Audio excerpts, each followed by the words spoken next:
Hi guys, welcome to ZIBAKERIZ, and in this video I'm going to be sharing with you how to create this holiday themed peppermint flavored hot chocolate cocoa bomb.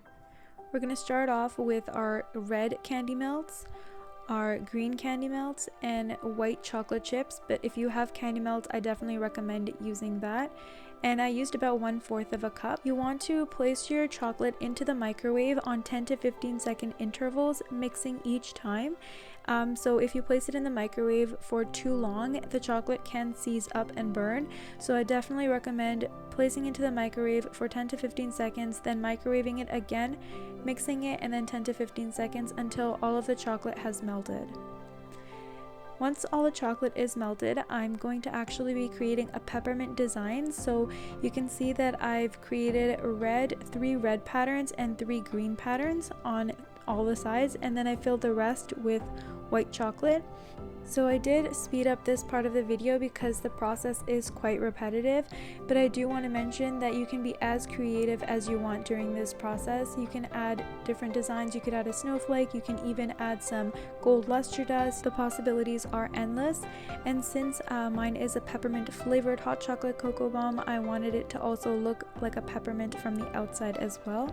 You do want to keep in mind that both of the sides should match up as well, so that when you do close the chocolate bomb, they actually match up. Also, another thing that I forgot to mention is that I'm actually using a medium-sized chocolate mold. However, you can also use a larger chocolate mold if you would prefer a larger cocoa bomb. So over here I have about 1/4 of a cup of semi-sweet chocolate that I've heated into the microwave on 10 to 15 second intervals, and I'm going to be placing about 1 teaspoon of this chocolate inside of the cavity, and then using a paintbrush I'm just going to paint the inside, and this will just create that even coat inside of the hot chocolate cocoa bomb.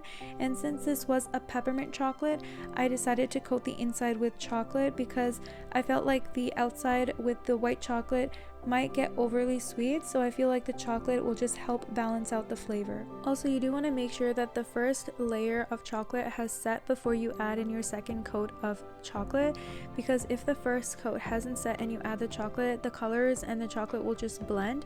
And the purpose of adding the second coat is to make sure that the shell is hard enough and it doesn't break when you take it out of the mold. It's also important to add a double coat on the edges of the sphere, and that's just to prevent the cocoa bomb from breaking when you're taking it out of the mold.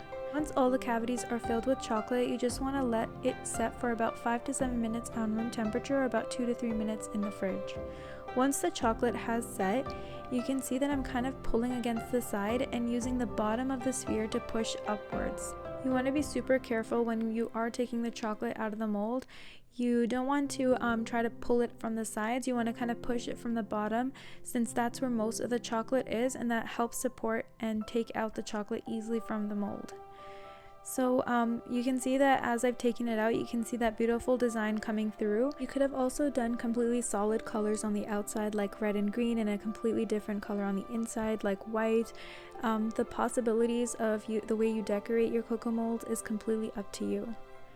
So you can see that the edges of these cocoa molds are actually rigidy and not smooth. So I'm going to take a hot plate, and I've microwaved the plate on about 30 seconds, and I'm just kind of melting the edges of the cocoa bomb so that I get a nice smooth edge, so that when I close the cocoa bombs they actually line up with each other properly.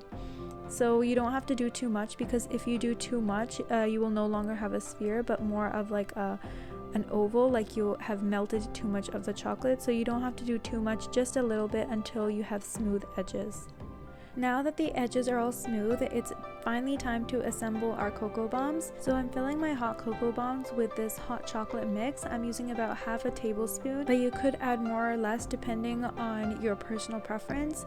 You can also be creative by using different types of hot chocolate mixes, and you can also add in different types of fillings like chocolate ganache or even a caramel sauce, depending on the flavor you're going for. Since I was creating a peppermint hot chocolate cocoa bomb, I added in some crushed up candy canes, and I added in some mini marshmallows. Also, you do want to make sure that you don't overfill your cocoa bomb with marshmallows and different types of fillings, because it can get difficult when you're placing the other sphere on top of it. Over here I also warmed up another plate, and just so that I can secure it when I'm placing it over the other sphere, and it will just help secure both the spheres together. So you also want to do that with the other cocoa bomb, heating it up and then carefully closing the two ends, and you do want to make sure that the design is lining up on both sides just to create that beautiful peppermint design that we were going for. Now for the fun part, I have some semi-sweet chocolate that I've melted in a plate, and I'm just going to be coating the rim of the mug that I'm going to be using to place my hot cocoa in. Once the rim is properly coated in the chocolate, you want to place it in the crushed up candy canes. You could also dip it in some sprinkles. It's completely optional. I just found that it creates a nice festive and fun touch to your cocoa bomb mug. And then for the best part, we're going to be placing our hot chocolate cocoa bomb in the center of our mug. And then I have some hot milk that I've microwaved in the microwave for about 2 minutes, and you want to slowly pour it over the hot cocoa bomb. And then you can see gradually that the cocoa bomb explosion happens, the marshmallows floating to the top.